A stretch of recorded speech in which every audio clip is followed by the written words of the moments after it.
এবছরে যে বালিগঞ্জ বিধানসভা কেন্দ্রের তৃণমূল কংগ্রেস প্রার্থীর বয়স কত জানেন?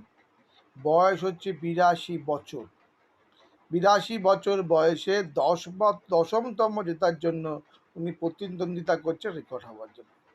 সত্যি আমি মনে করি এই ৮২ বছর ৭৫ বছর এই মানুষগুলো একটু লজ্জাও থাকে না যে আমার ৮২ বছর বয়স হয়ে গেছে, আমি নতুন কারুকে সুযোগ দিই না। আমি সুযোগ কারুকে দেবো না।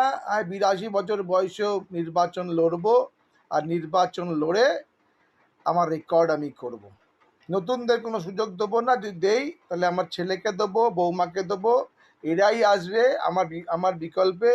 কেন, পার্টিটা তো পরিবার পার্টি। পার্টিটার একটাই লক্ষ্য, তোমার পরিবার আমার পরিবার চলবে সবার পরিবার। আর এই পরিবারের জন্য এরা কারুকে না আসতে দেয় না কারু কিছু দেয়। রিসেন্টলি এই ৮২ বছরের ভদ্রলোক ভবানীপুরে দেয়াল লিখছিলেন।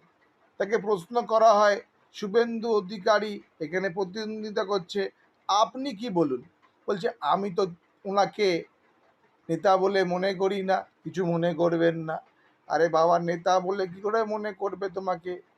কেন না তুমি ৮২ বছর বয়সে লড়ছো, তো অন্য কারো নেতা হবে কেন তোমার?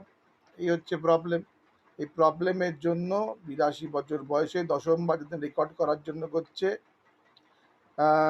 এর আগে রাসবিহারী কেন্দ্রে, তারপর ভবানীপুর কেন্দ্রে, তারপর খড়দা কেন্দ্রে প্রতিদ্বন্দ্বিতা করে এখন চলে এসছে বালিগঞ্জ।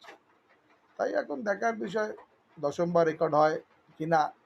দেখা যাক কত নাম বাদ গেছে। তাই দেখা যাক এই বয়স্ক মানুষরা কতদিন নির্বাচনে প্রতিদ্বন্দ্বিতা করতে পারে। Thank you.